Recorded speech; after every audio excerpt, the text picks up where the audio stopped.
Hello everybody and welcome to a new edition of Aslan's Raw. Now, tonight we are talking about them, the Cabal. Oh yes, the them behind every shadow. We're going to talk about what they've done and also what you can do about it. And to help us do that, in fact, to do that for us, because this is her expert topic, I'd like to introduce our fellow Aslan admin, Eadra. How are you, dear? How are you, Eadra? I am well this evening. How are you, John? Oh, well, you know what? Suddenly talking to you, I can feel my energy rising. Now, isn't that interesting? Right. Okay. Now, I have long said that my fellow admin at Aslan's Army are all really quite incredible people in their own right. And we are now going to start to show people that by all having much more to say about our various expert areas. So, to start us off, Eadra, can you tell people a little bit about who you are, how you've come to know what you know, and why you're in a position to be able to help people by explaining all of this? Absolutely. So I'm American-based. I'm out in Oregon. The subject that I want to dive into, I feel, is incredibly crucial to the entire spiritualist awakening movement. Has a lot to do with our own personal energetic fields. I feel that I am I'm hammering in on this one because I have really struggled to find sources that bring the whole picture together, and so far a lot of things fall short. Yes. Well, you know, it's a great saying, if you want something done properly, you gotta do it yourself. Exactly. So, and here we are. And that's the wonderful thing about what we do as internet posting persons, call it activists or whatever you want. You know, every post, every video, everything we create, we don't know its ultimate destiny. You know, we don't know what heart it might touch. You know, what difference it might make. And coming together with Aslan and focusing. We're looking to focus our expertise more into the group, aren't we? You know, to have a bigger picture. And I'm just going to immediately come in and back you up, big style. You know, because the spiritual dimension to everything is everything.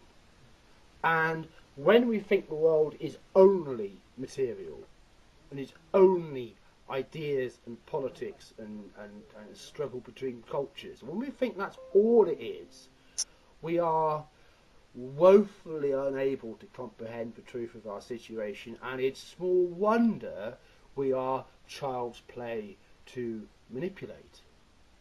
Exactly.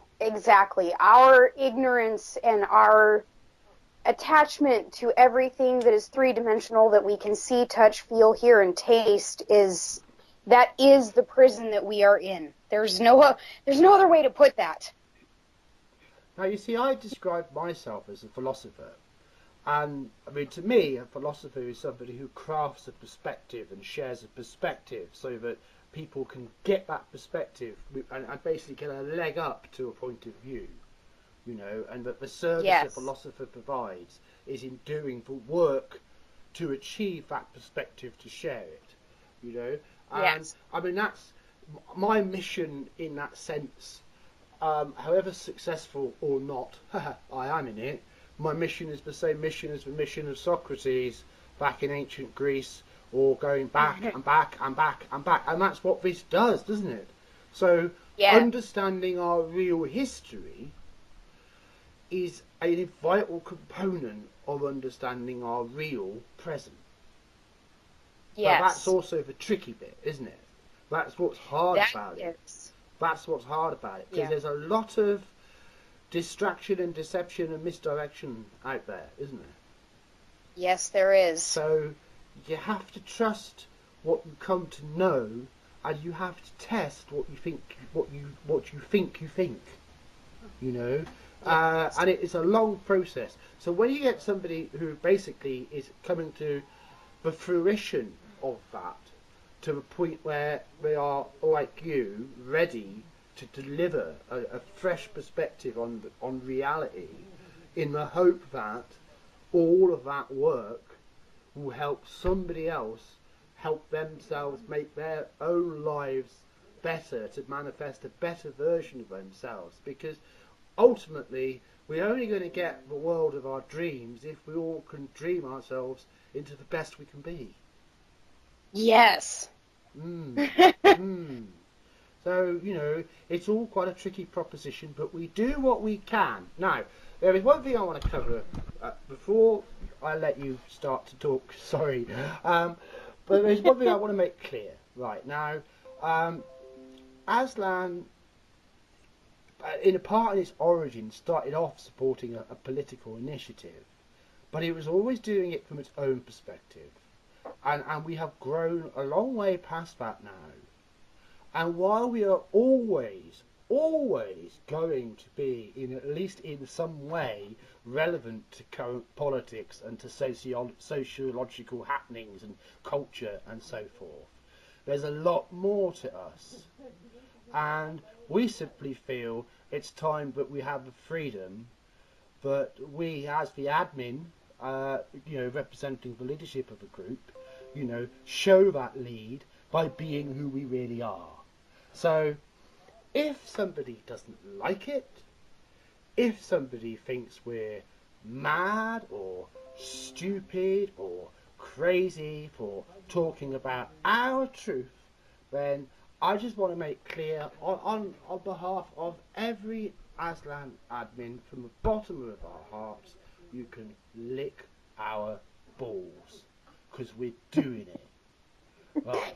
Yes, we are. Yes, we are.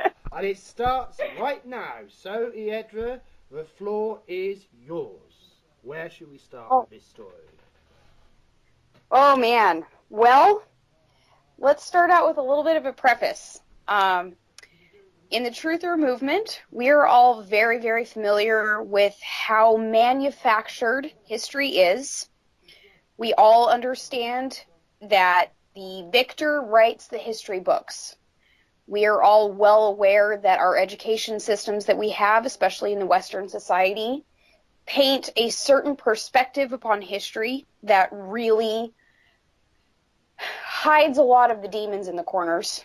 We are working very, very hard to bring all of those demons out and forward and call them out for what they are. But I really want to challenge everyone who is going to listen to this. It is very limiting for us to just assume that these lies have only been told for the last 50 to 200 years. This history is very, very old, and the way that our society is constructed and the ability that they have to hide comes from millennia of building the house that we are all now stuck in. Would it be fair to say that we're looking at least as far back as the origin of writing itself? Yes, and I would actually even push a little bit further than that. Beyond that, even into the oral mythological times. Yes, so would I. Would I. Please continue. Yes. Yeah. So with that understanding, we have to really, really push our internal thought process that we have all learned to accept, that history is not what we have been told. Everything that we think is a reality really and truly is a lie.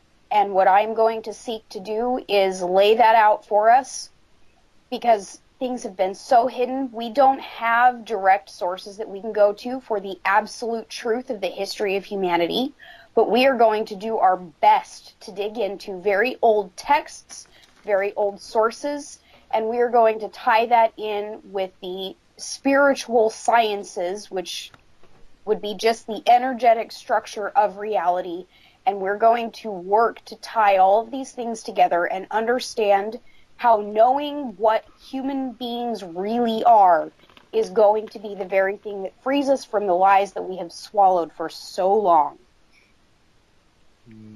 Very good, Eadra. It is exactly how it is.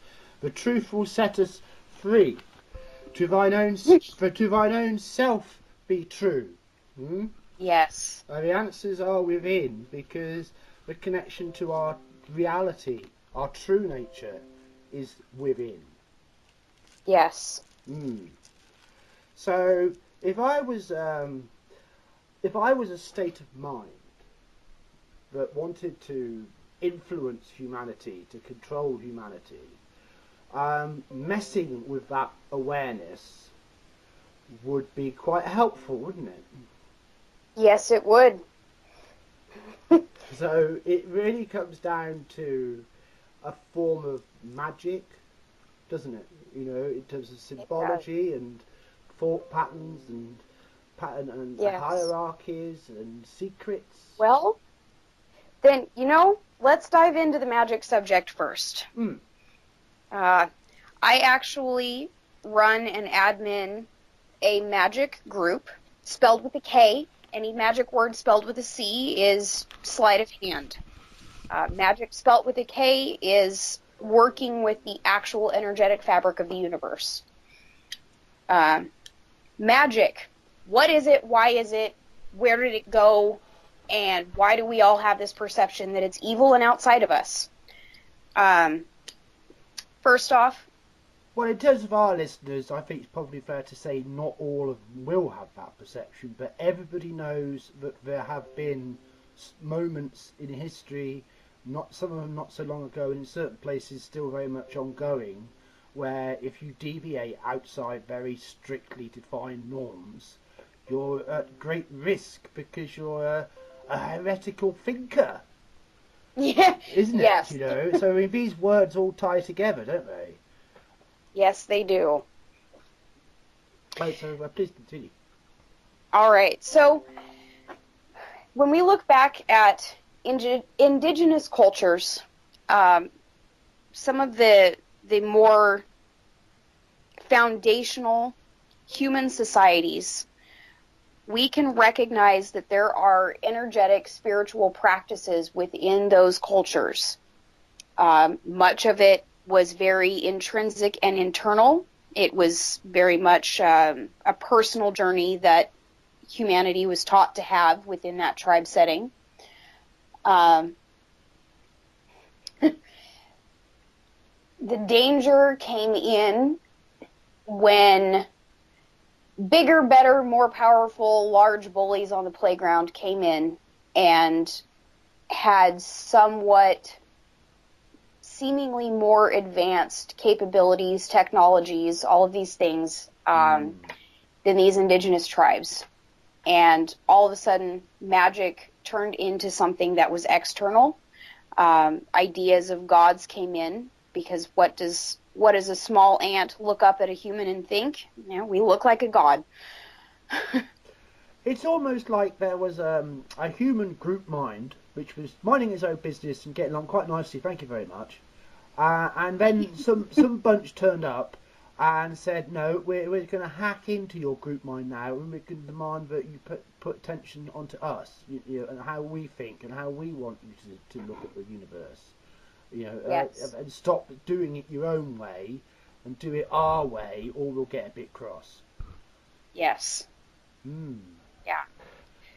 So, original magic, we'll dive into a little bit later, but I do want to spend a little bit of time exploring what our modern culture perceives as magic. I especially have encountered in many, many groups and many interactions the word magic being mentioned. Many people will stand up and automatically say, that's evil, that's wrong, that's against God, that goes against the Bible, that is horrible, all of these things. Especially because in the Truther movement, we are well aware of the satanic cult of the Cabal. We see these things. Very much, yes, we are.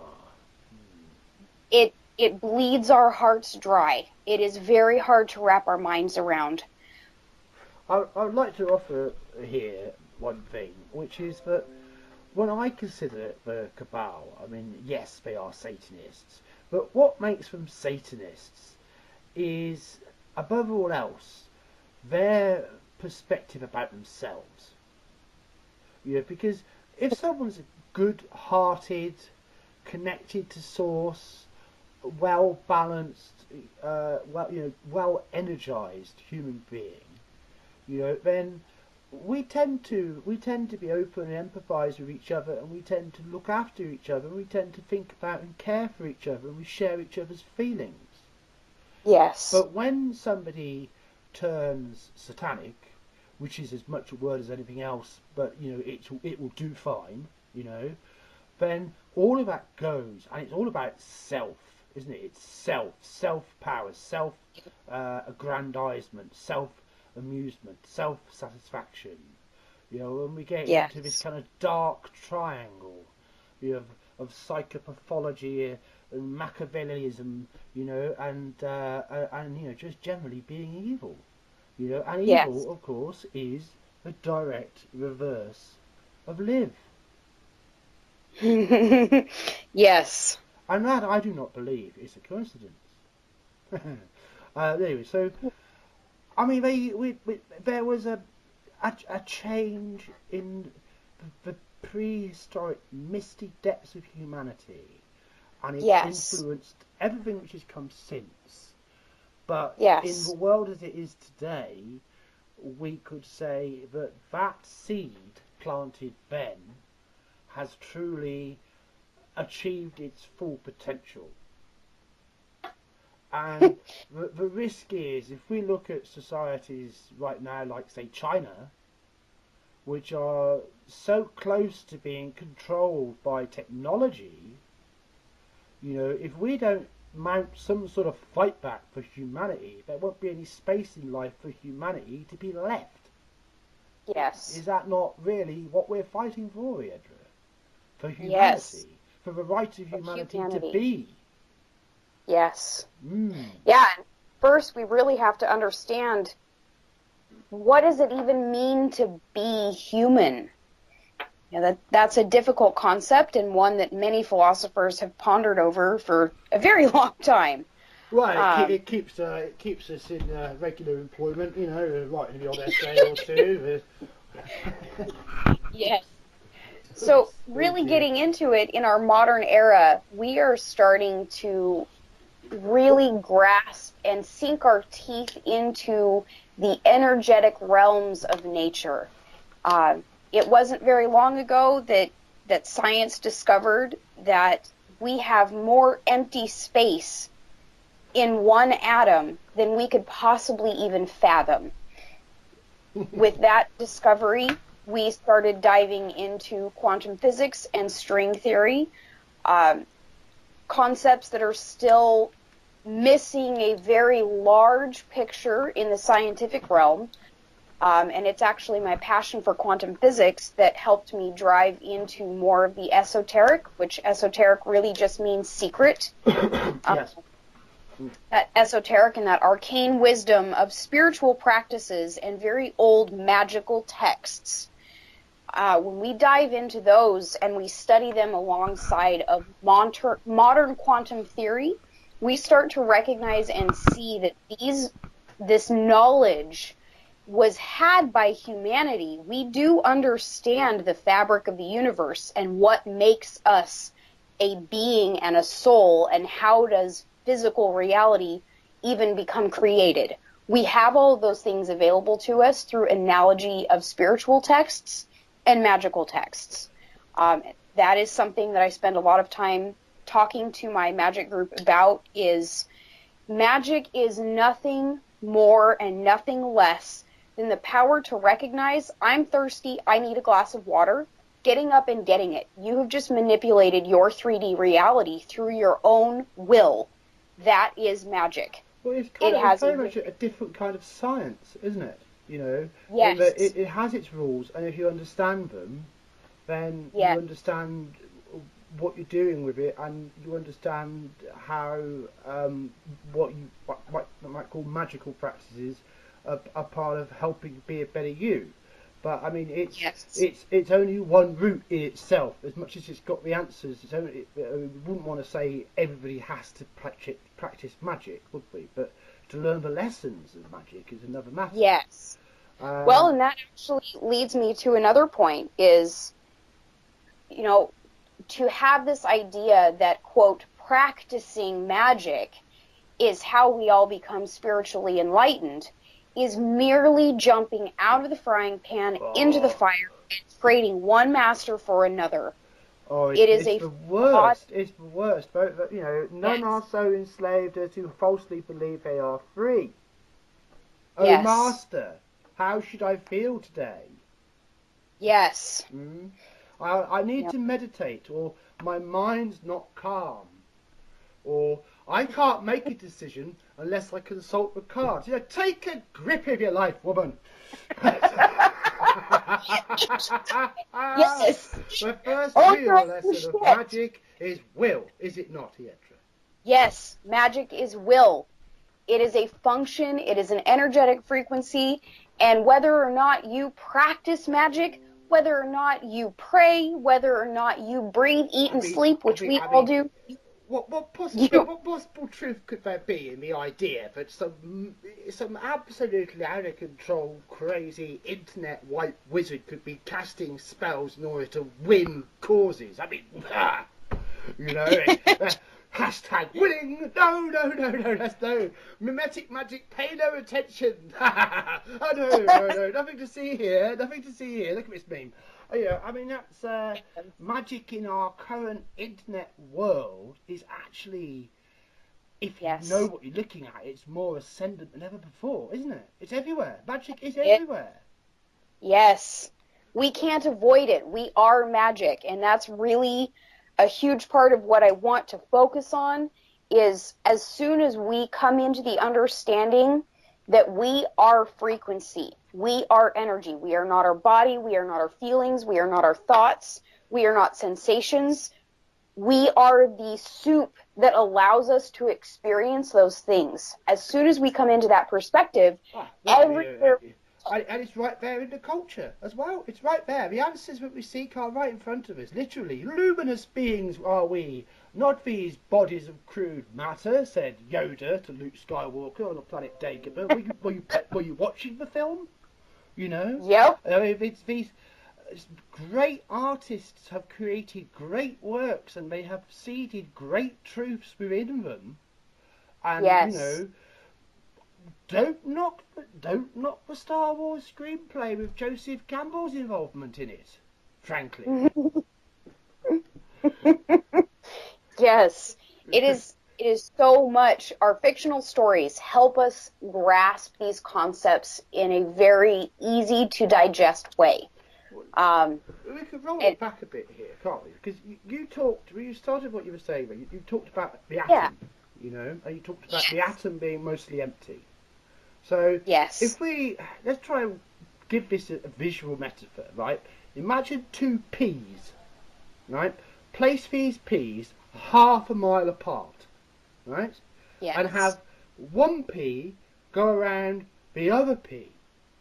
Now, if that was a slow, leisurely pace, then there's very little energy in that relationship. And whatever connection there is between these two peas is very weak. Yes? But if the pace at which the other pea travelled was faster and faster and faster and faster and faster and faster and faster and faster and faster and faster and faster, you end up, if it went fast enough, and if it travelled around the first pea, not in a circle but in a spherical pattern, you end up with a position where, in terms of how we perceive time, that second pea is moving fast enough, but it's in every possible position in relation to that first pea in the first moment. So we experience it at everywhere all at once.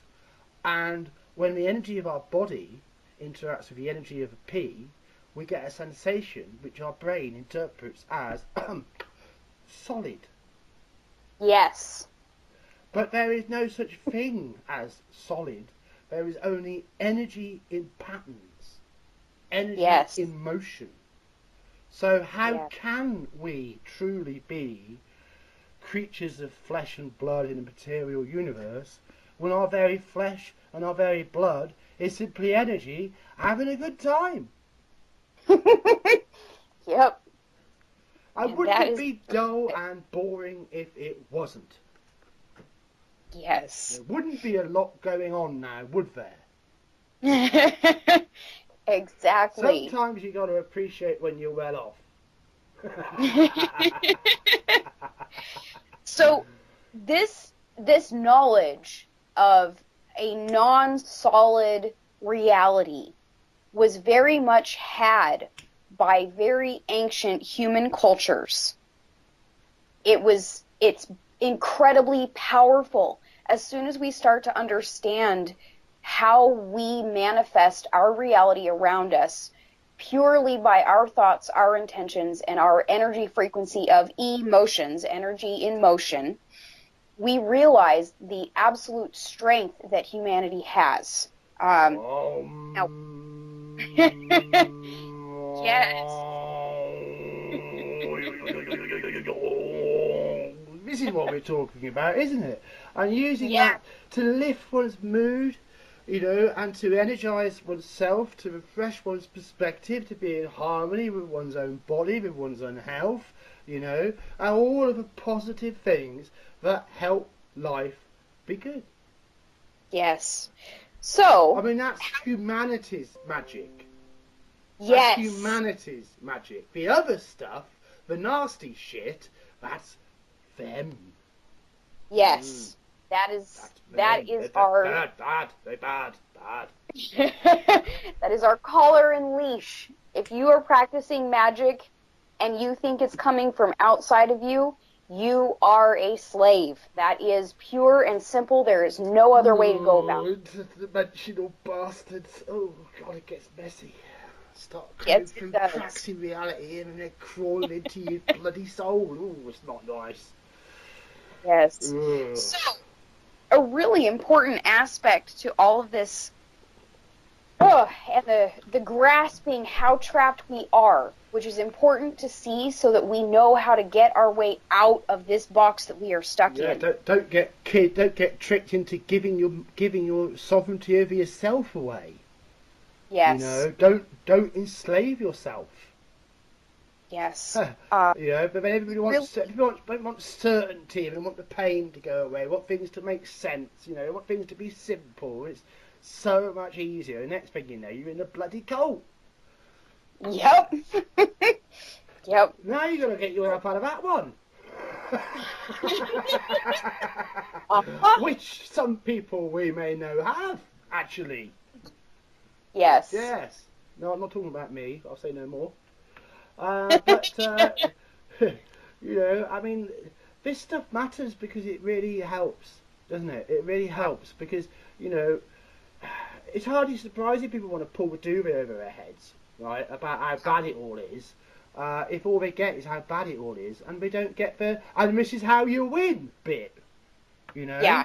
And we really want to put the this is how you win bit into Aslan, because this is what we're about, is actually winning. Yeah. And I mean, it's all going quite well actually, but we've got to redouble our efforts, and we've got to do more, not less, more. Well, something that I have caught a theme of is we have a lot of members that are very on the right side of politics, and I mean right hand, left hand, not right as incorrect.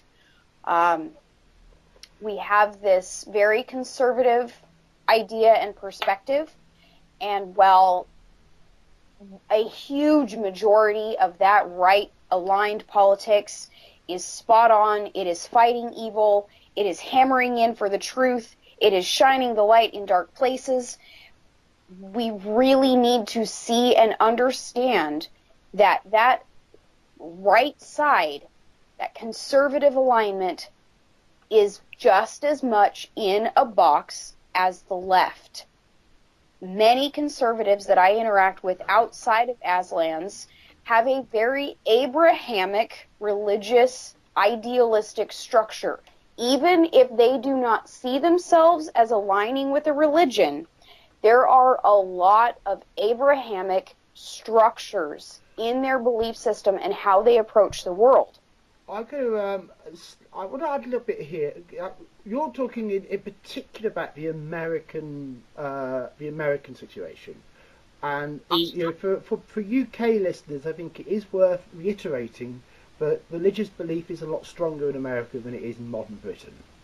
That is fair. So, but that does not mean that the UK right are not just as much in a box, and whether it's recognised or not, actually based on the same thought patterns. Yes. Yes. So don't go letting yourself off easy. Just because Eadra's talking about this in the religious terminology, it applies just the same to a certain safety in rejection. Let's put it that way. Yes. Yeah. And I think we tackled that with our opinion piece on Islam the other week. Yes. That's not ultimately going to give us the answers, people. As nice as it is, we have to do better. We have to learn to live with who we are. We have to all learn to muck along to get along. Yes. As we're all going to be fucked. Yes. So which way do you want it? It's easy to go, I hate those guys, but guess what? That gives them an excuse to say, I hate you, and then we're all in trouble. Yeah. So we've got to do better. Yeah. And that's what we're talking about here, isn't it? Challenging these invisible rails. Yes. I mean, heaven forbid, oh my word, that we should accept that maybe both left wing and right wing have got a point. Yep. That maybe we shouldn't all be living in communist bloody mind control thought camps. No, I think we shouldn't be doing that, Eadra. I think we shouldn't. But you know what? Maybe we better make sure that people aren't homeless on the bloody streets. Yeah, I think we should do that too. And I think if somebody's got a broken leg, they should have medical help. And no, they shouldn't be having to get paid a bloody fortune for it. So that if someone's got a trouble, the technology is there, and the resources are there. They can't have medicine because of money. See? Yes. So there's some things in which the left is definitely right, and the right is definitely wrong. Yes. And we've got to find the unity of the two. Now that used to be what democracy did when it was done genuinely. And above all else, I feel we have lost a sense of honour. We have lost a sense of when we say something, we mean it. When we say we will do something, we do it. When we say we will deliver something, we will deliver it. And if it goes wrong, we apologise. We take responsibility, honour. Yes. And without it, everything is just everybody dicking each other over in one form or another,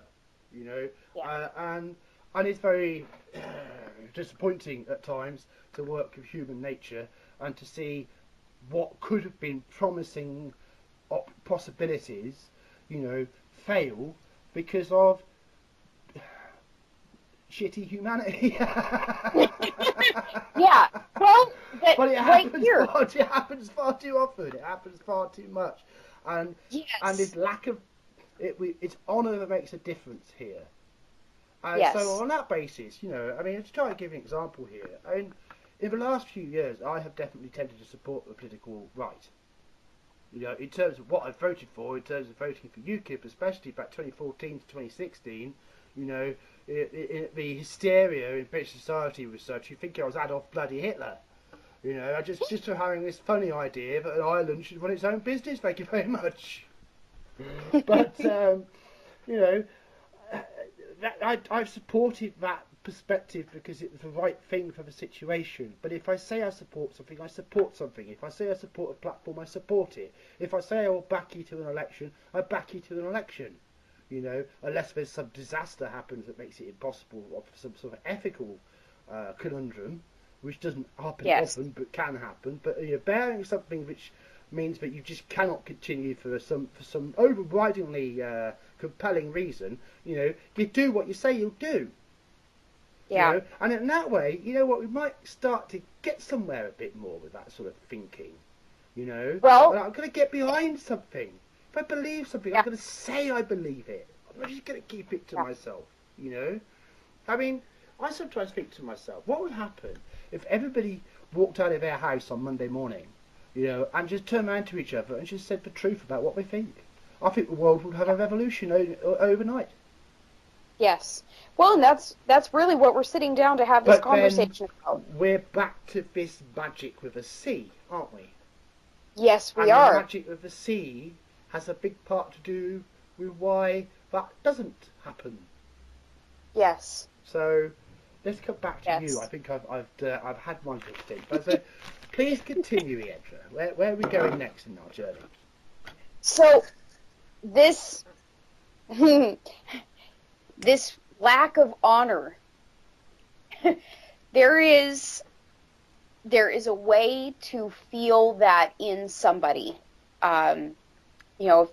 If you're interacting with someone and you feel like something's a little bit off, there is a cue that we have, an extra sense that we have outside of the 5 physical senses that we have, that tunes us into their energy field and helps us be aware of what their intention is.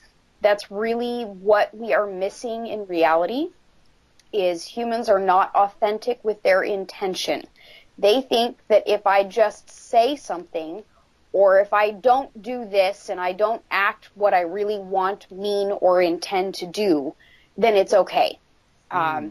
There is a deep inset perspective that has actually come from the religious structure that has instructed humanity that your intention doesn't mean anything. Well, it's like this. It's a sunny day in 1500. You're just walking up the pyramid of the Aztec temple, and the priest in front of you gives you a knife and says, sacrifice this child. And your intentions are not really happy about that, but your mind goes, "Is you next if you don't?"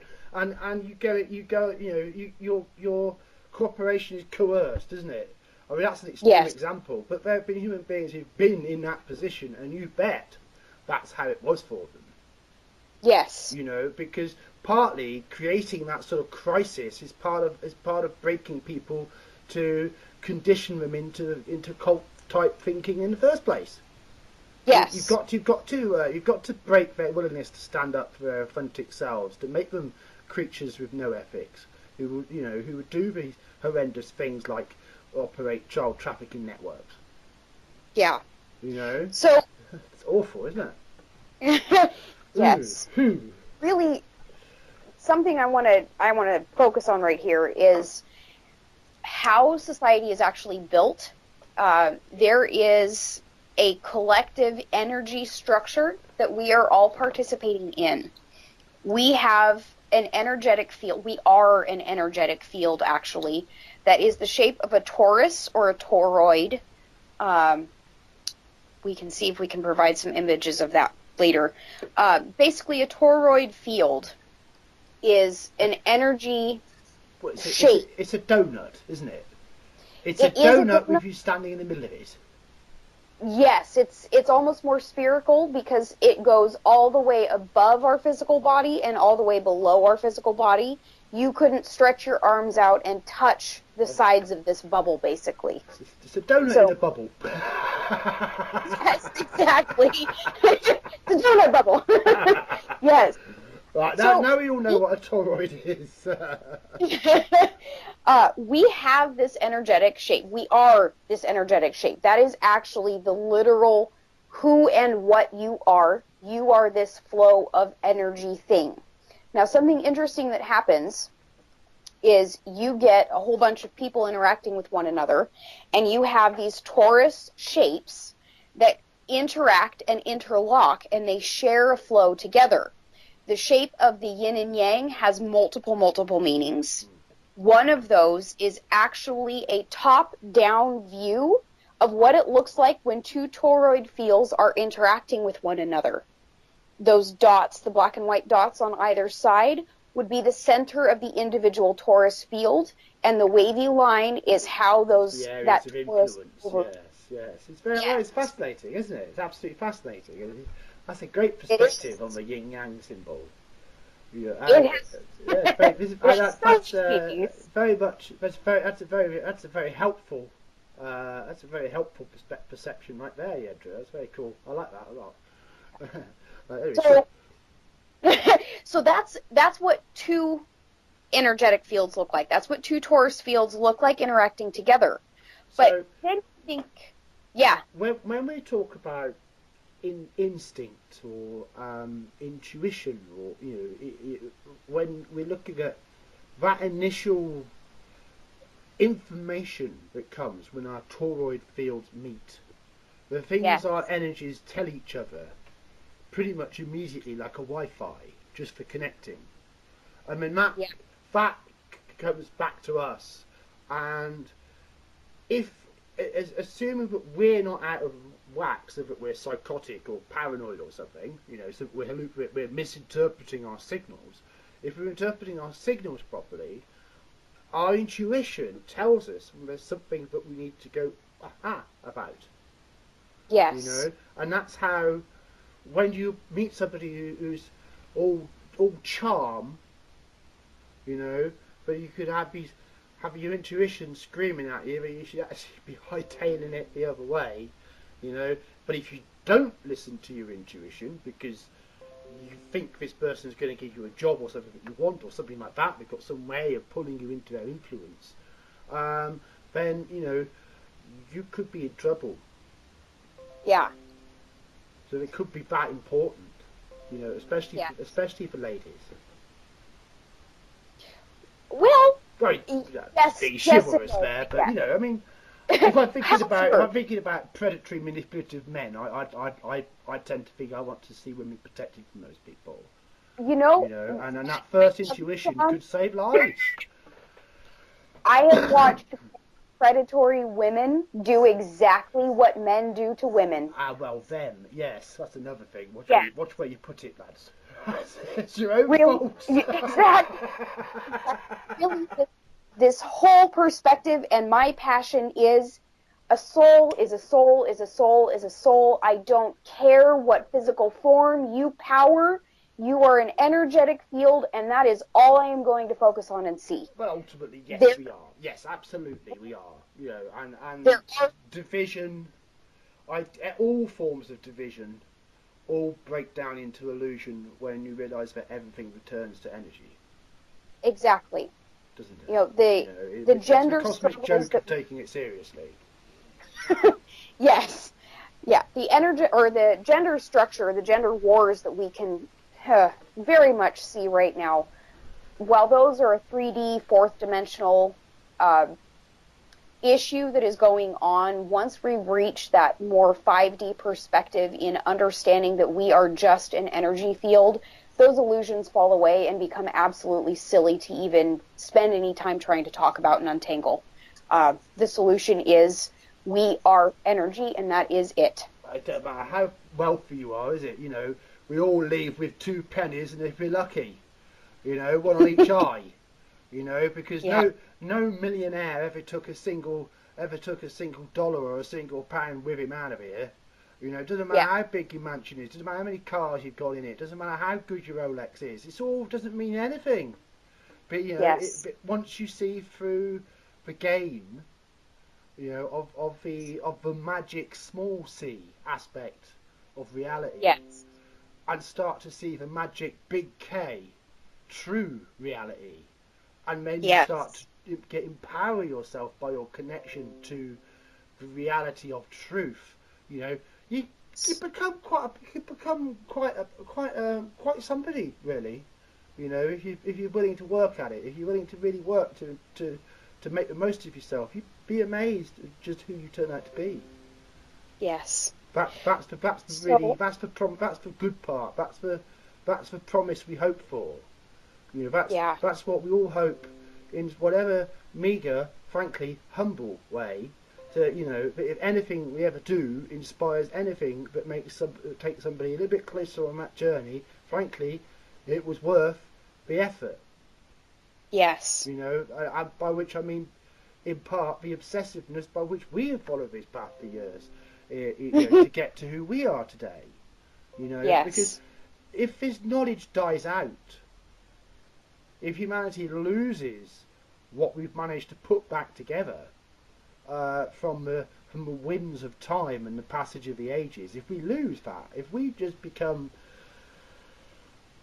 I don't know how to describe it really, drones, then that's what we'll have. That's all they'll be, and that's all the promise for the future for any of the children they can ever be, and the human adventure will be somewhat dull. Yes. Yes. So, going back to these torus shapes, understanding how that works becomes very intriguing when we then start to touch into the field of psychology and manipulation. Programming, I often use that word to dive into this subject. Inside of that torus shape, the energy is flowing up through the center and then out, around, and down. But while it is doing that, it's also twisting around. So it's this ever-flowing up, around, down, back up and down, but it's twisting around itself as well. So it's almost more of a spiral shape, which when we look from the top down, we would see a donut spiral going outwards. That's another perspective of the top of the torus as well. Now, inside of this structure, as it's moving around, there's what's called a waveform. This waveform helps determine how that torus field appears into the 3D reality. So, waveforms are incredibly... It's like a pattern, isn't it? Yes. It's like a pattern that the energy shapes itself to. Exactly. Now, it goes even farther. Reality is very, very fractal. So, quoting from Hermeticism right here is, as above, so below, as below, so too above. Everything that we see in the macro is also in the micro, and vice versa. Well, so, it's like that. You get your coffee, you stir your coffee in the morning, right, and you look at the whirl on it as the coffee goes round after you've stirred it, yeah? And that same motion, that Brownian motion that you see in your cup of coffee, is governing the motion of the solar system. Yes. And it's governing the motion of a galaxy. And it's governing the motion of a universe in which that galaxy is one of only millions of galaxies. But they're all doing it. And then that universe, as far as we know, may well be only one of many.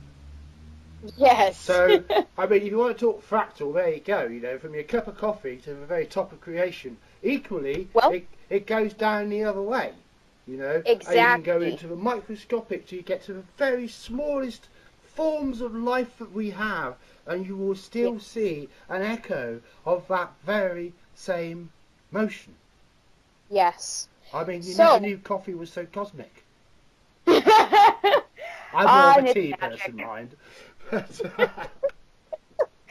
So, inside of each of these torus fields, there is a waveform present that manifests its intention into physical reality. So all of the cells that we have in our body, all of those tiny little microneural connections that we have, those are all toroid fields that have a waveform that manifest into what we look like, how we feel, what we think. We are creating those waveforms. So when we start talking about psychology and programming and how does someone become manipulated, what is religion? What is this perspective of this Cabal box that we all live inside of? We actually have to stop just looking at the faces and the players and the chess moves that are being put down on the board, and we really have to take this into a micro level perspective. Well, it's like you think you mentioned a player, I mean, let's pick an example. Let's think of a George Soros. You know? Yes. And I mean, God, you know, it causes controversy every single week, does George? You know, it's not only what George himself does; it's what everyone's always thinking George is up to. You know, yes. I mean, he's the most popular viral fake news topic there is. Either George Soros dead or George Soros arrested, and your views go up the roof. So, as a personification, at least amongst the truthful community, of a man who is a monster, George Soros is very good. I mean, get George Soros. I want to see George Soros arrested. And you know what? George Soros should be arrested. He should face trial for the shit he's done.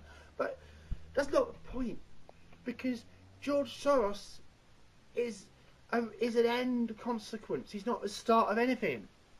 Exactly. You know, it's what made George Soros.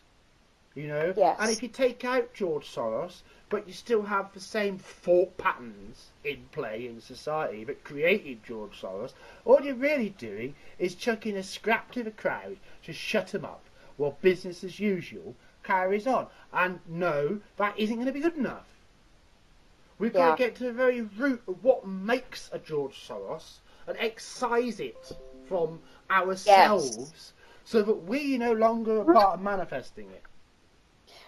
Excise it from ourselves. Yes. CELL. It is in our body. This thought box that we live in, it is in us. We have an insidious thought form virus that is coded into our toroid fields that allows us to be stuck in the reality that we think is real. Well, let's talk about something which is really key here, I think, Eadra, and which, you see, some things, you can tell somebody something, right, but you only know it if you've experienced it.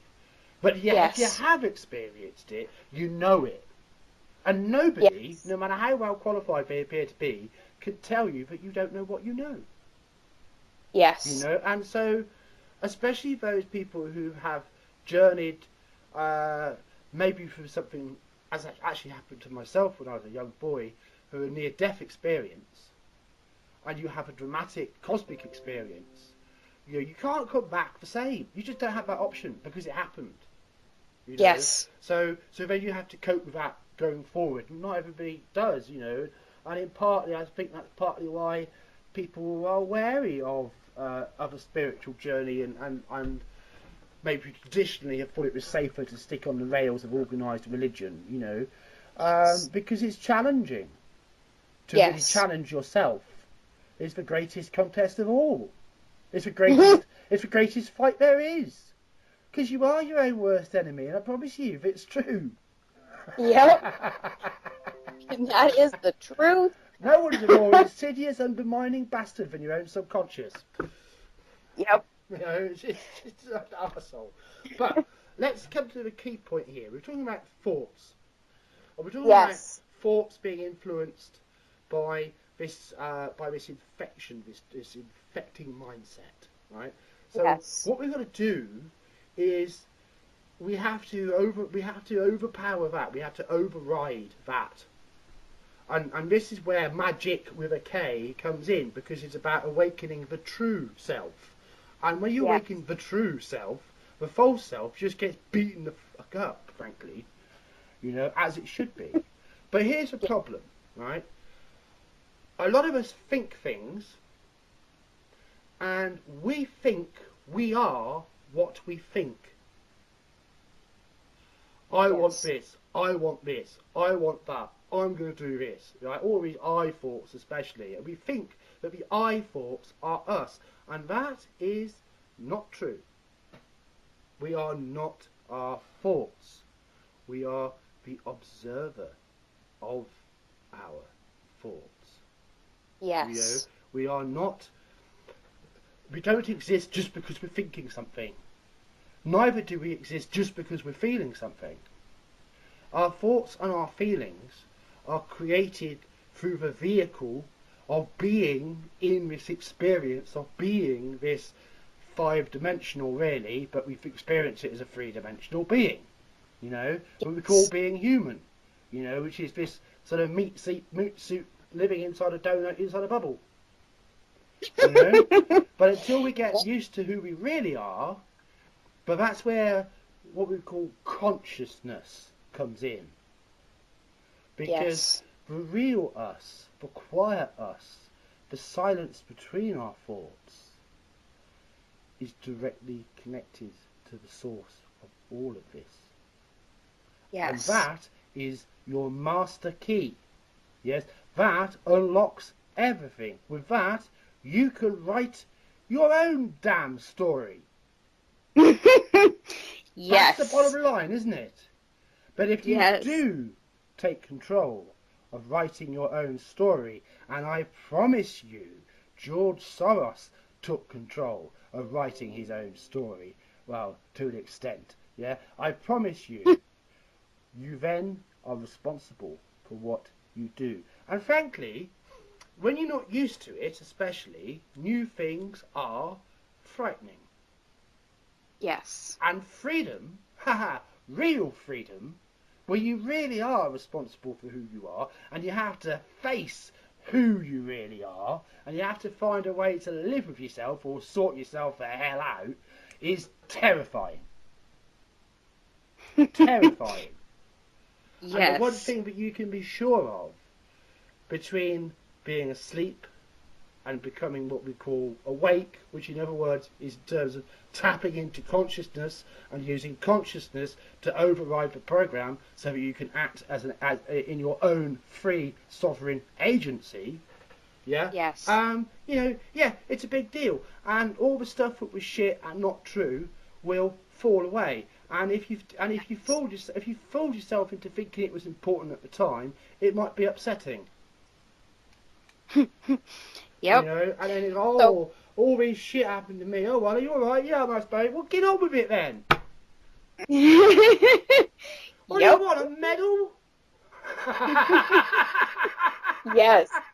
So this life, you gotta live it. You know, I could go on, Eadra. Oh, my back, you know, etc. Yeah, but it doesn't change. But it doesn't help me with my reality. It's me who's got to sort my reality out. Yes. You know, and if I've got any advice for anybody else, it's that you've got to sort your own reality out. But you're not alone. We are here, and we are going to do what we can to be a help. Yes. Right, now, if I'm enjoying myself a bit too much during this podcast, let's have something sensible from you again, Eadra. So, another reason why I really want to spend some good, honest time laying out this perspective is it is not enough for us to stand up and point out the lies and the fictions and all the things that are wrong.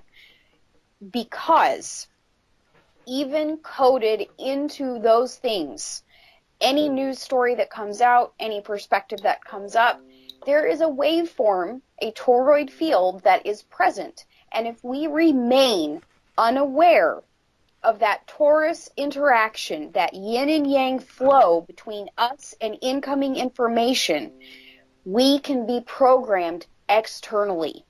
This is part of shielding. This is part of awareness. This is knowing who you are and knowing your surroundings. We can't just seek to accomplish something by pointing out all of the lies. We are swallowing yet another lie by staring the face of truth, and it has a deep internal coding of a torus field that is programming us with the same insidious virus that we are fighting against. An example of this is actually taking a look at the Hebrew language, the written Hebrew letters, and what the Torah actually is. Interesting. Torah, Taurus, toroid, fun words. So we're coming into some tougher territory here, aren't we?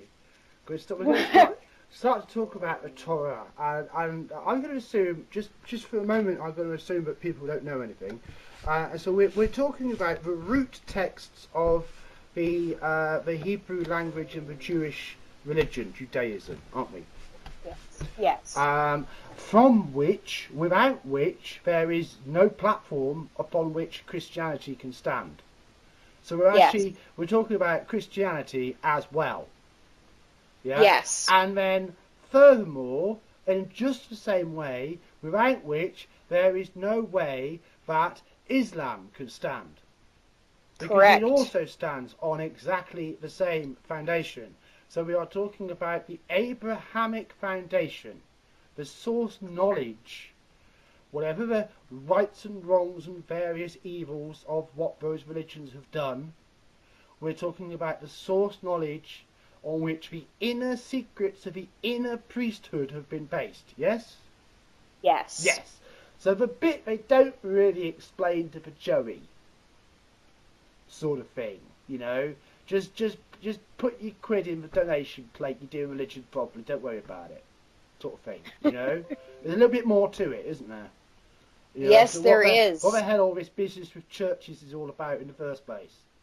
You know, why do we all have a fish on their head? You know, and where does that come from anyway? Yeah. So quite a bit that we could dig into with that. But I wanted to set a context of what we're actually talking about. So, you know, whatever you think in life, whenever you hear about Christianity or Islam or Judaism especially, and you think anything about them at all, this is the fundamental knowledge that we're now getting into. Right, over to you, Eadra. Okay.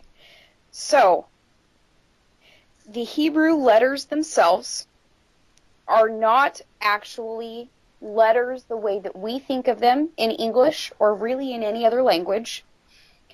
Sounds and meanings to these letters were actually assigned after the creation and development of Hebrew itself. Before any of the Hebrew letters actually has a sound or a meaning to it, they actually have a number assigned to them as well. And sidestepping slightly, numbers are representations of a frequency, a waveform, i.e. a toroid. So, numbers are waveforms and frequencies. It is how we code reality. These Hebrew letters were assigned numbers. However, there's an even deeper layer to what the Hebrew lettering actually is. Each of those letters represents a specific not even represents, it just is the shape of very specific waveforms inside of a toroid as it is going through its spin. So, we look at a Hebrew letter, we are literally yin and yanging, interacting with that Hebrew letter that is a waveform inside of a toroid.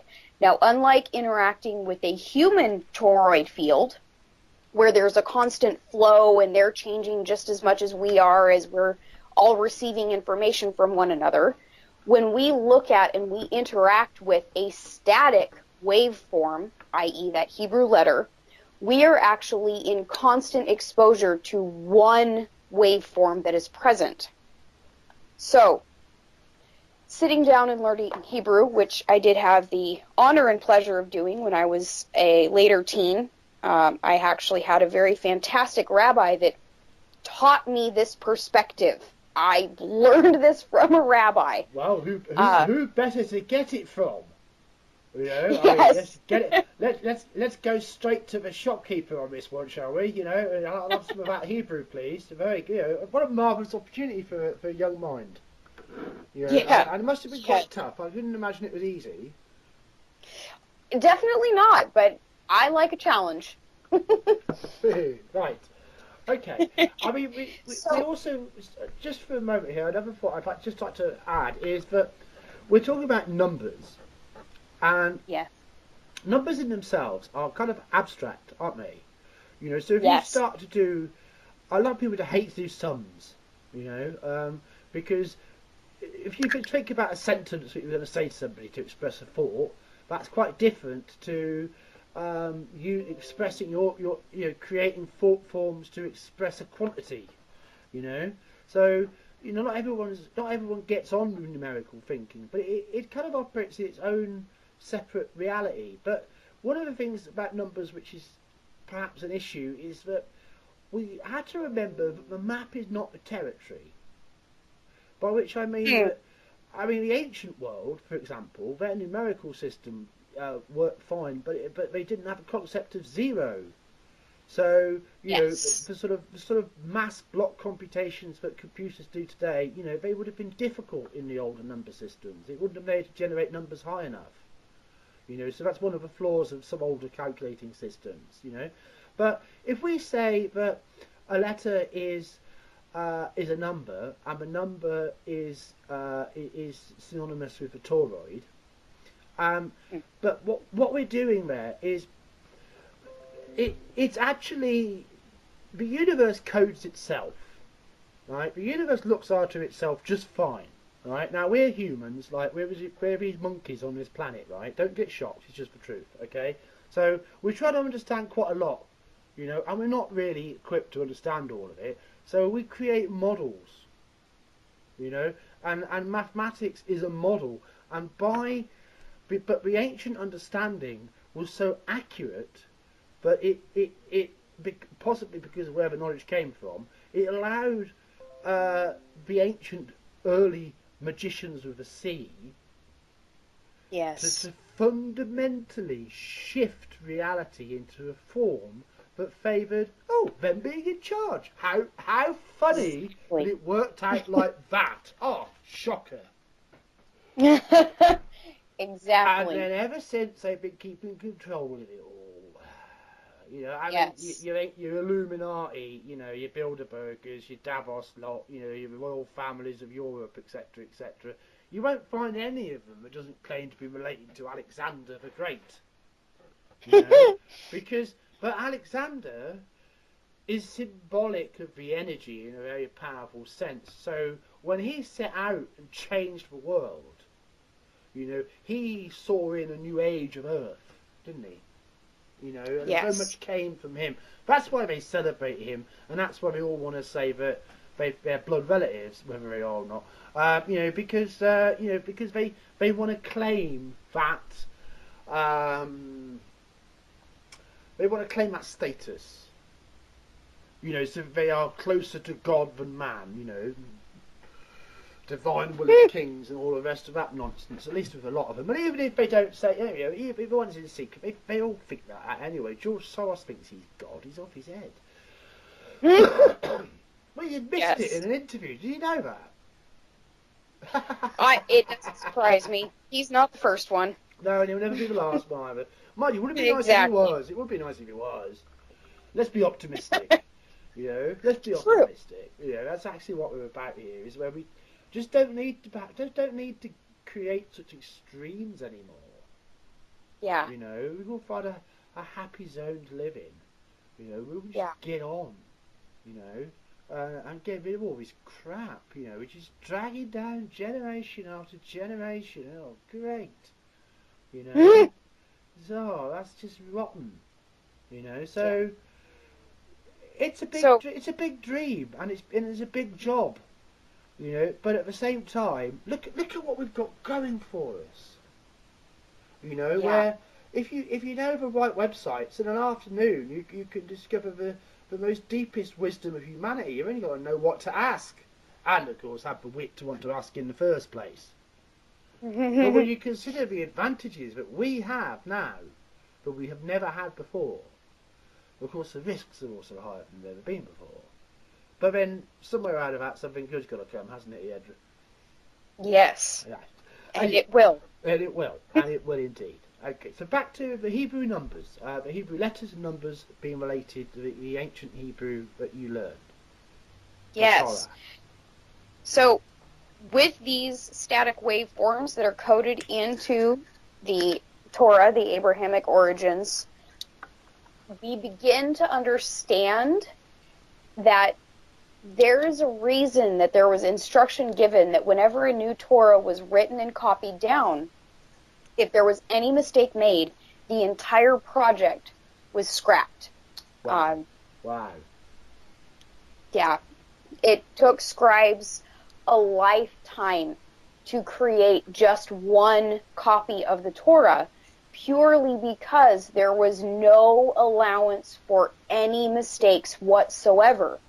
what that means is even if you walk into a synagogue today and you see the Torah scroll and it is open, what you are looking at is text that is actually exactly like the original text of the very first Torah ever written. It is a very long, geometric waveform. It is an equation. It is quantum physics at its finest. It is a program that any time we interact with the thoughts presented in that scroll, we are accepting the coding that is presented inside of it. All right, one moment. That is quite intense, really, isn't it? You know, it's like a watermark, isn't it? It's through everything. Yes. You know, so whatever it is energetically connected to that origin source. Yes. So then it's amazing. It's amazing. It is. It's beautiful. It's incredible. It showcases what incredible power we have at our fingertips and in our thoughts right there. We have the ability to really, what I would call, cast a spell. And when I say that, I spell it with a capital S. I'm not just spelling a word. I am actually spelling the intention of that word when I write a message or when I write a reply. Anything I do, I am constantly conscious of that energetic waveform that I am putting out into reality. Well, consciousness is actually in everything we do. It's just a question of whether we're awake to it or not, isn't it? You know, are we lost in ourselves? Are we in our little bubble, in our ego world, and we think, you know, that our thoughts and feelings are all we are? Or have we realised that actually we're part of something much bigger than ourselves? Yes. You know? And that's the difference, isn't it? But once you're doing it consciously from a conscious perspective, then everything that you do contains that consciousness. Yes. You know, and yes, people, that does include internet posts. It's like there. I could no more take that out of my posts, you know, than I could fake putting it in. It is what it is. Yes. You know? But there's definitely consciousness in my posts, and I think that by and large over the years, that is what a lot of people have responded well to. Sometimes they got a bit triggered, I must admit. There was that one occasion. No, I mean, look, at various times I've had people who think I'm bloody Jesus, and I've had people who think I'm bloody Satan, often in the same chat. You know, so you know, it's just like I'm just trying to say something that I know and which is true. But you wouldn't believe how much power that can have over somebody who's lost in illusions, because they become so hungry, they just leap at it. You know, but it's also where the unscrupulous can't half take advantage of people by dishing them half the truth and keeping the rest of themselves. Yes. More than a few fake gurus over the years have played those sort of games. Wasted people's lives for their own amusement. Yes. Work out the karma on that one, bitch.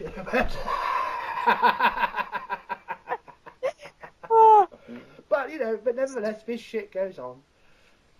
That it does. But going back to the Hebrew and the Torah. Yes, back to the more seriousness here. Get back to our reverence for how amazing that achievement actually is, because it is amazing. You know, it is. There's various people who are either absolutely amazed by the Torah, or they love the Torah, or they are terrified of the Torah, run from the Torah, you know, hate the Torah, you know, paranoid about the Torah, you know. I mean, there's so many reactions that people could have, but the fact is, people cared enough to create that in that way, and that's just incredible. It's just incredible, you know. It is part of the, you know, the mythos of the whole thing.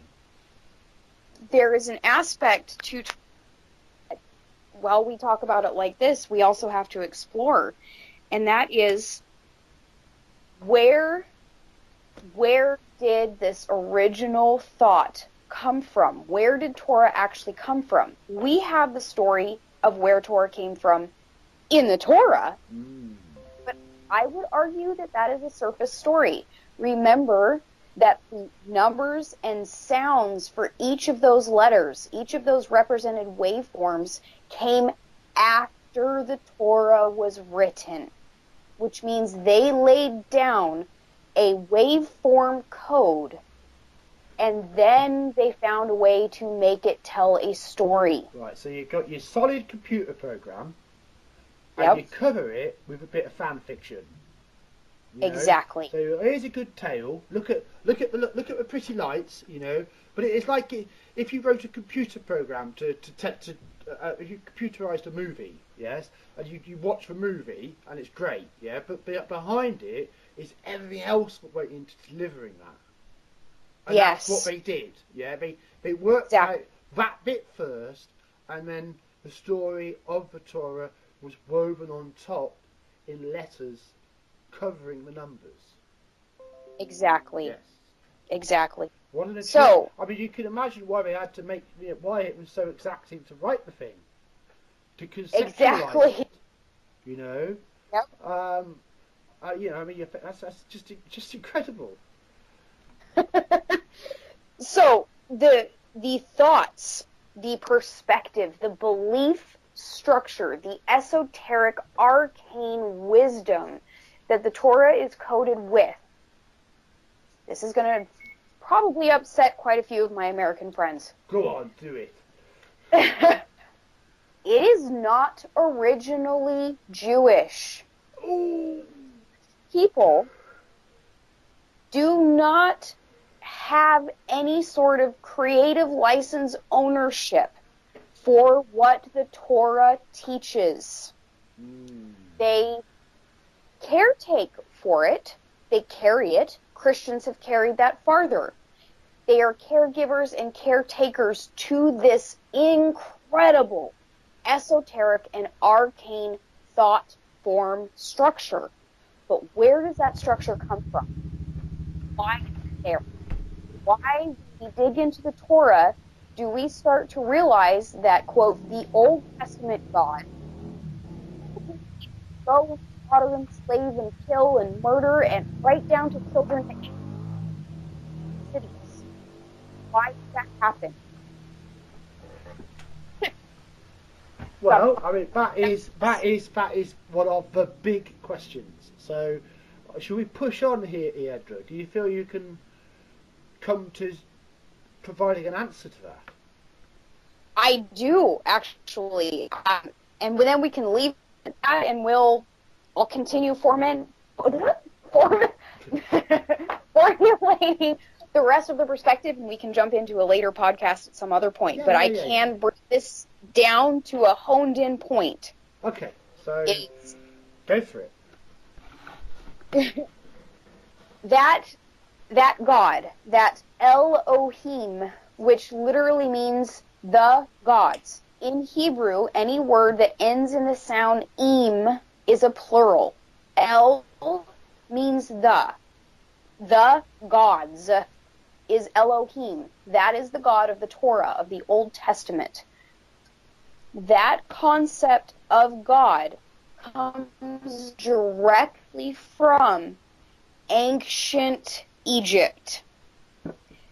The Hebrew people took the Egyptian religion of their one God, their Anu, the God that stood up and said, well, I'm done sharing the platform. All of you others, you're all fake, you're all false, I'm the biggest bully, you're all going to worship me, I'm the only God. Aha. Aha. So this is very interesting. So what this means is the knowledge upon which the story of the Torah is written on top is the same knowledge that erected the Great Pyramid, and the same knowledge. No. No. No. No. Wow. Right. Okay. So this mystery deepens.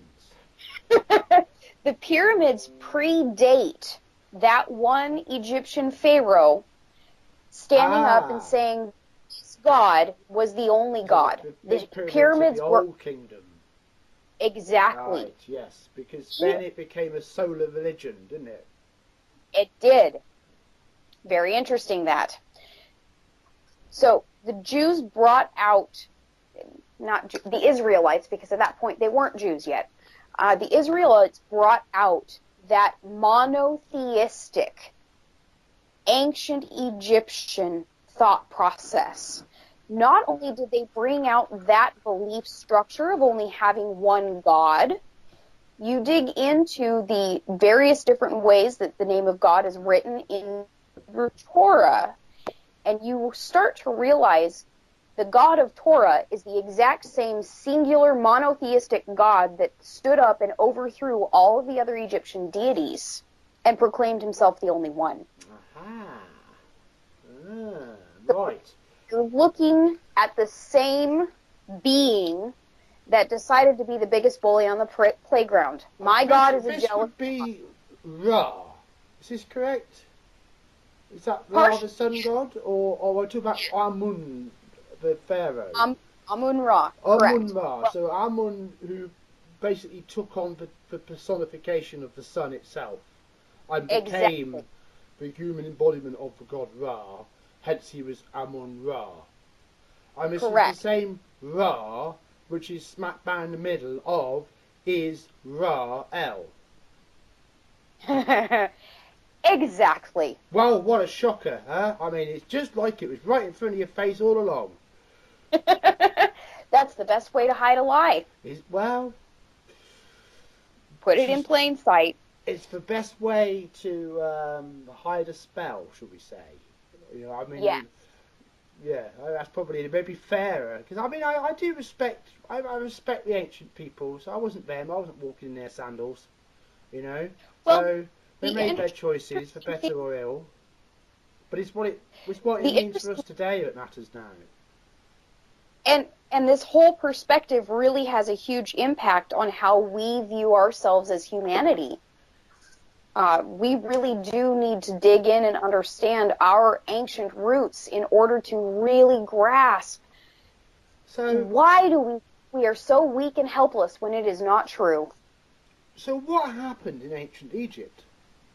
You know, what changed that led to that new knowledge, and where did that new knowledge come from that hadn't been there before? What exactly happened there? What's the origin of what they took?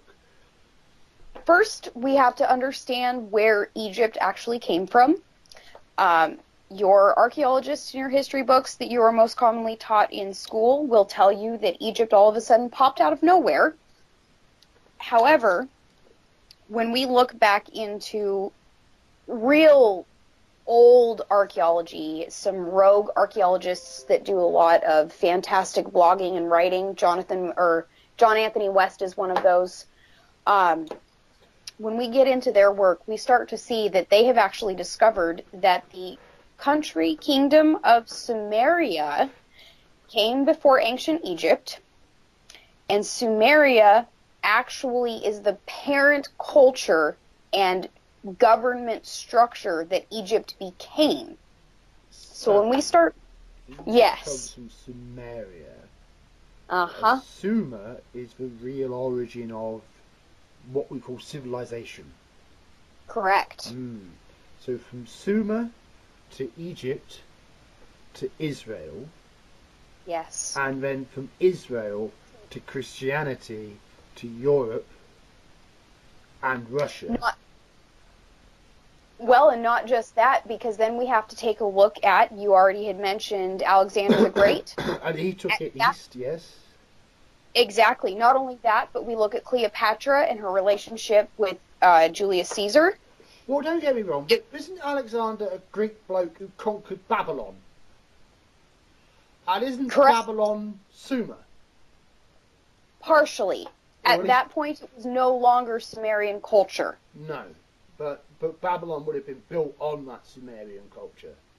Yes. Yeah, and presumably their mystery traditions would have had some of that original source.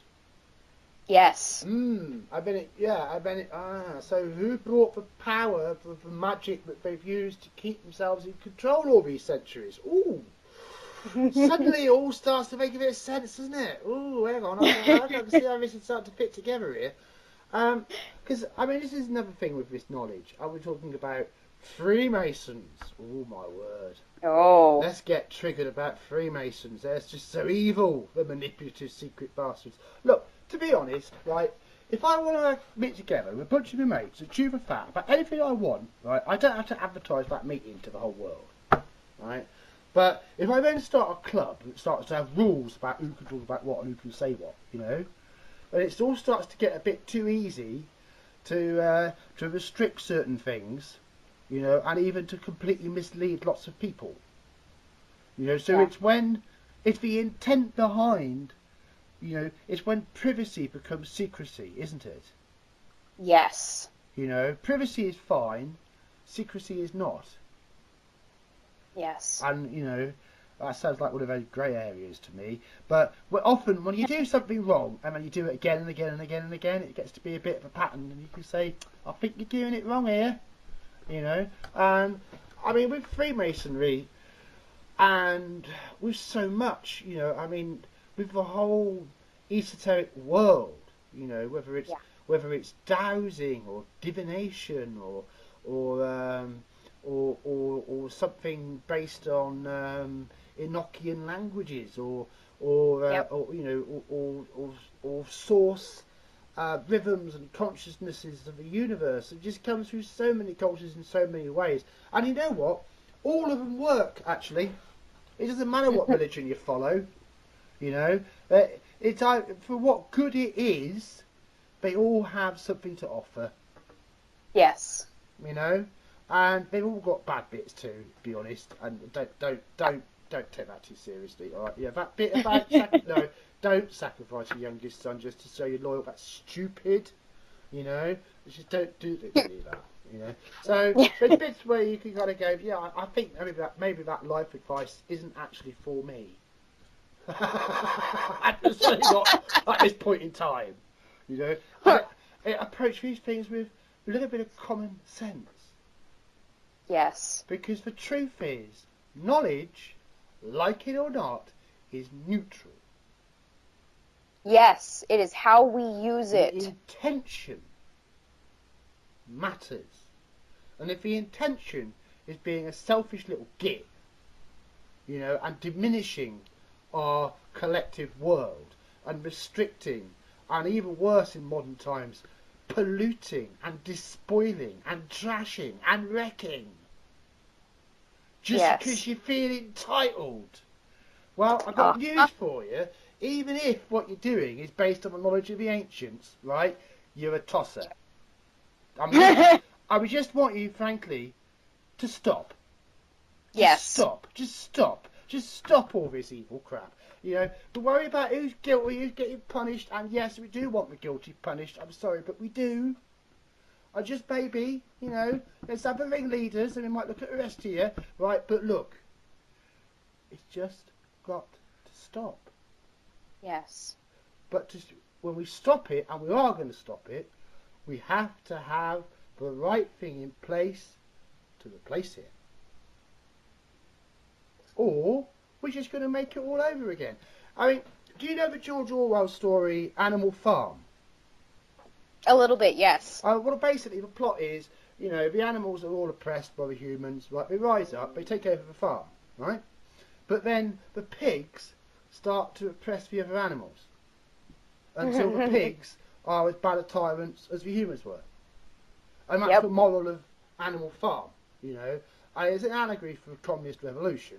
You know, they were poor bloody peasants. Yeah, they ended up making their lives a lot worse, you know, because they backed what they were told, but it ended up being subverted by the weakness of the few. But if the many aren't awake to how that can lead to them being dominated, everybody ends up in a right mess. You know, and nobody wins. So we've all got to take responsibility. You know, and that means that we all are responsible enough that we don't contradict who we are with what we do. And we talk about this a lot, don't we? We talk about what we do being in alignment, you know.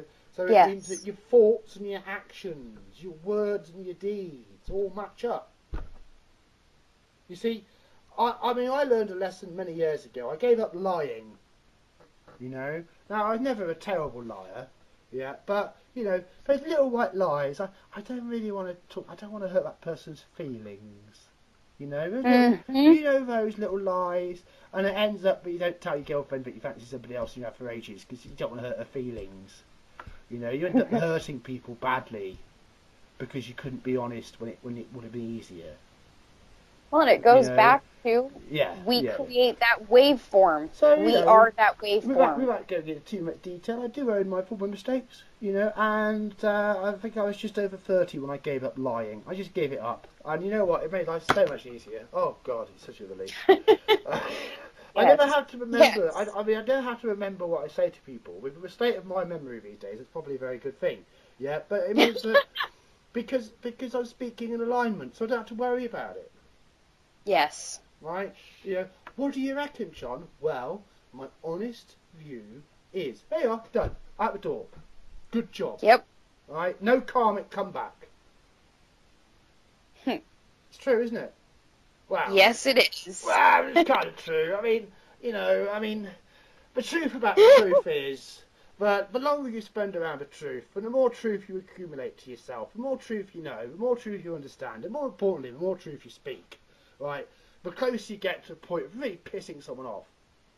Because the truth will set you free, but first it will piss you off. Yes. You know, and that's lovely, that's good. That means there's a potential for growth. It means there's a potential for change. Do you know what? Maybe you were right. Maybe your every single thought and opinion was absolutely correct. But if you won't go through the challenge of taking it all to pieces and putting it back again to be sure, I call you a coward. In the nicest way possible. But I do. And that's fair, isn't it, Eadra? Yes, it is. It is fair. It is fair. And we don't ask anybody to do anything that we aren't prepared to do ourselves.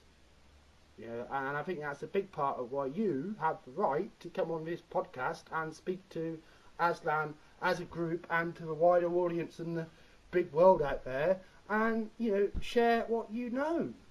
Absolutely. Absolutely. It's fascinating. This is a fantastic conversation. Yeah. There's something else I'd like to ask you about. We were talking about Elohim. And we were talking about the plural. We were talking about the them. We were also talking about Babylon. So I'd like to ask you about the Garden of Eden story. Would it be true that the oldest, therefore most authentic version of the story of the Garden of Eden is a little bit different to the one in the New English Bible today? Would that be fair? Absolutely fair. Most definitely. Now, yes. I'll tell you what I know, and if you know otherwise, by all means, you know, expand my knowledge here. But what I clued into about the Garden of Eden story is that God is schizophrenic. And it's That's a good way to put it. And it's a bit of a clue. Because sometimes it's I, and sometimes it's we. You know? Yes. So, did God just feel more plural that day? Or could it be that, actually, the we is not the same as the I? And the authentic creator and the God who created man aren't necessarily the same thing that we thought they were.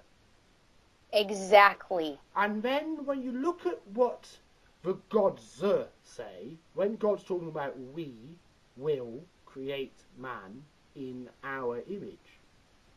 Yes. Now, hang on a minute. What's his image now then?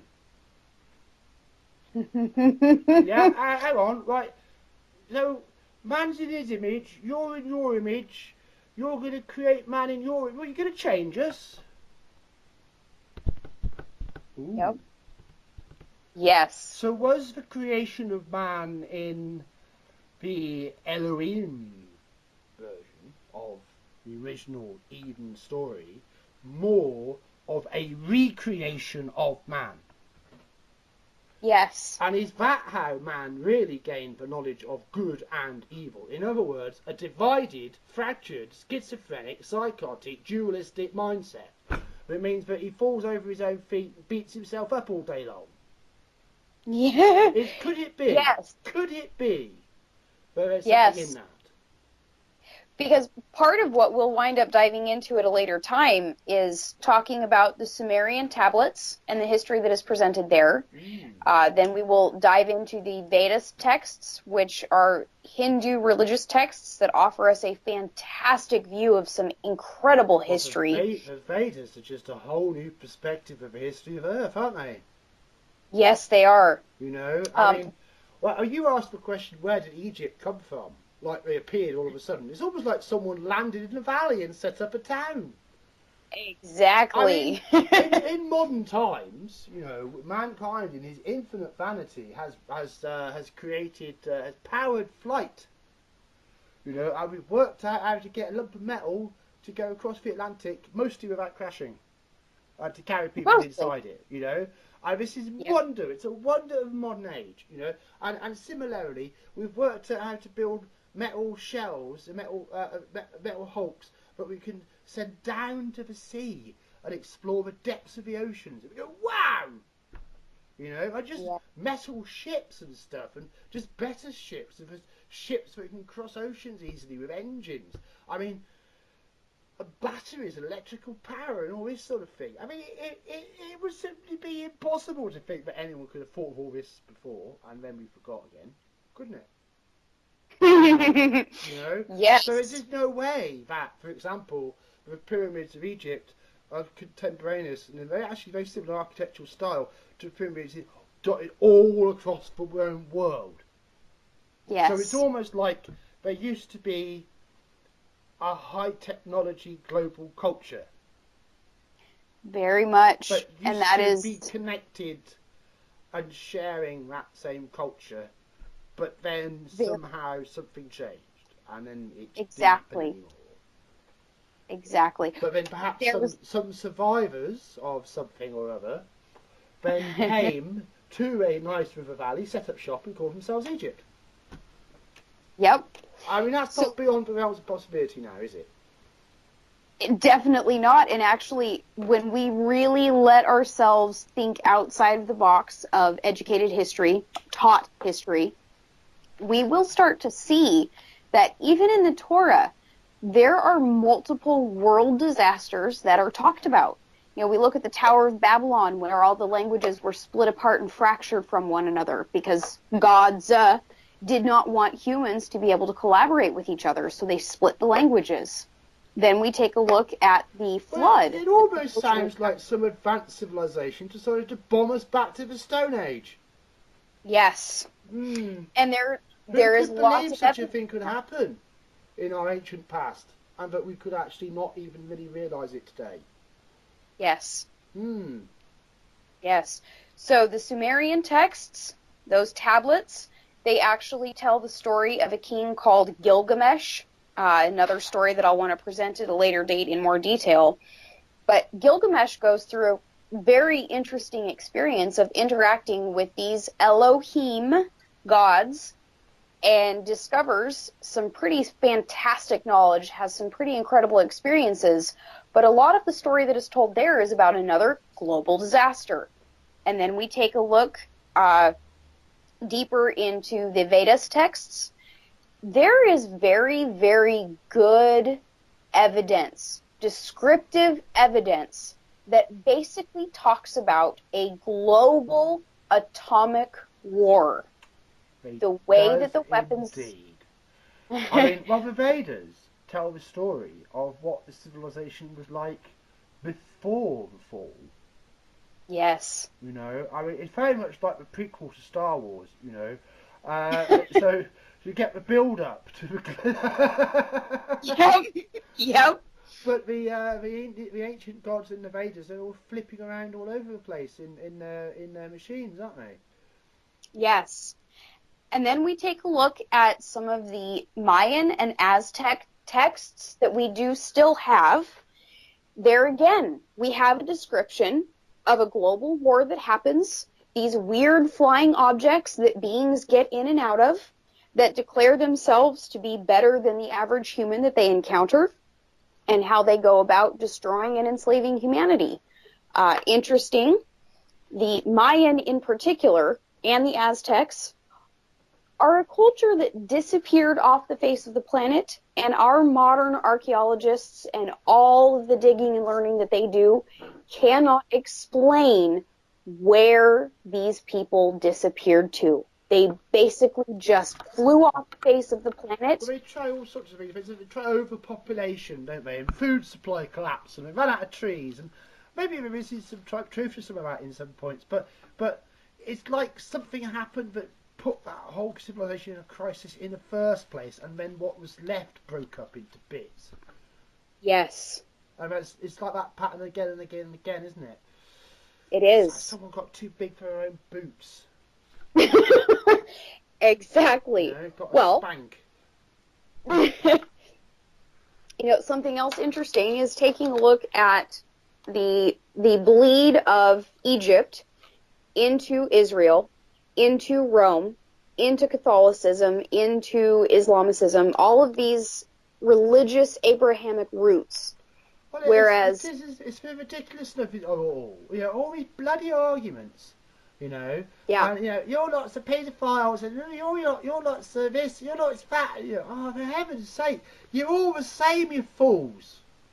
Yes. And that really is the point of this. Just different football shirts. You're still playing football. Yep.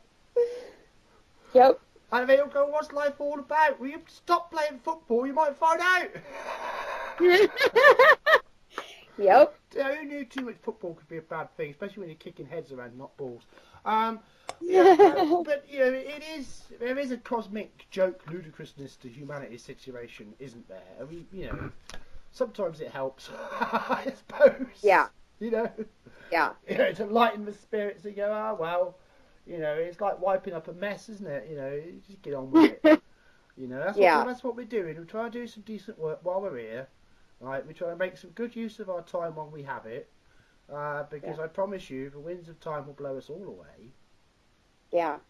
And we're here to try to do something, to set something in motion, to leave something decent for the future. Yes. And I mean, you talk about 7 generations, don't you, Eadra? As a key aim. That we're looking to set something in motion that will empower the next 7 generations of humanity. So that we'll actually learn a lesson this time. You never know. You never know. But we are such brief beings. We are such brief candles. And we live in a playpen in this universe where there are forces around us that do make us look like the children we are. But nevertheless, we still have our sovereignty and our right. And when we stand together, we're bloody strong. Yes, we are. We are bloody strong. And anybody who reckons they can come around with a bit of voodoo and fool the whole of humanity when we claim our power, better watch out when we get our first war capable ships and come back at them. No, I don't mean that. We're going to be peaceful. But all the same, the point remains. Don't take the piss. We are a human race, and we have dignity, and we have pride, and we have honour, and we have a heritage, and we have legacy, and we're going to claim it, and we're going to own it, and we're going to live it, and do something good with it. Yes. That's what was the point. What was the point? We might as well all have ate the steak and have a blue pill. And I can't live with that. I know you can't, Eadra. And none of us in Aslan can, actually, or we've never joined the group in the first place. It's just a question of different levels. Yeah. Isn't it? Yes, it is. And we've got some members who just want to do something about the bloody Muslims. And we've had a few of those commenting this week. But you know what? If anyone's mind is open to learn, then we're open to teach, or at least to give an opinion. And it's up to you to teach yourself. But we're all in it together. So that's about as fair as it gets. Yeah. Yeah. Okay. So, I mean, are we coming to the end of this now. We're about ready to wrap it up, yeah? Yeah. I'd like just to set the tone, right, for where this is going to go. You've done a post which you haven't put out yet. I know you're still working on it, so I'm not going to embarrass you on that level. But I'd just like to mention some of the things that we want to touch on in the course of you starting to speak and do podcasts to put out on the group. Yeah, so as a sort of little roadmap of however long it happens, we'll get there in the end. But this is what you need to lay out at a minimum. Yeah. Yes. So yes. We've talked about Judaism and today. We've talked about the Vedas a bit today. The science of the self, the emerald tablets of Thoth, the Atlantean information. Yep. The times of the first time of that history, and then all the foundational mathematics to understand the Abrahamic lineage that we've been programmed with. How that has enslaved humanity, about the calendar histories and how that has altered our perceptions, about switching to say 12 moons from 13 moons and what that did to us in terms of biorhythms. And the whole sort of nature of spiritual science and all the bloody good ideas and sources which are out there. Yes. I mean, that's a rough overview of I mean, we could be no end of programs, but it's just great that you're stepping up. You're not the only one who's going to be stepping up soon, but I'm not going to say a name because I know it's not quite time, but it will be soon. So there's going to be at least 3 of us admins putting out podcasts. So while you thought I was losing it all talking about Doctor Who, and my God, what results we had there this week, Eadra. Very exciting. I think I might just have vindicated myself against the critics on that one. I think so too. Yeah, just a bit, Everyone should check out that pin post while it's still up there. But, so we're doing all sorts of things. But whatever we're doing, this understanding is always underneath it. Yes. At least for those of us who are most tuned into it on the admin. We all have different levels of understanding of this, and all equally valid. Yeah. But I just think it's fantastic. I hope you've enjoyed yourself. We had a bit of a laugh, haven't we? Yes, I have, and I am looking forward to the next one. That everybody, that is a result. So I would just like to thank Eadra very much for coming on to Aslan's Raw. And you lot, I don't want you to just listen to this, right? I want you to, if you listen to this, especially to this part, right, you owe us a share. So share it now, right? Just do it. And, I want you to comment.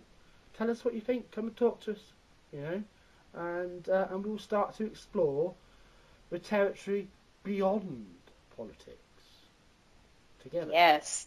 Are we still doing Don't panic! Still going to do the politics stuff, If you want to know our opinion of who to vote for when the time comes, we will give it. Don't worry, okay?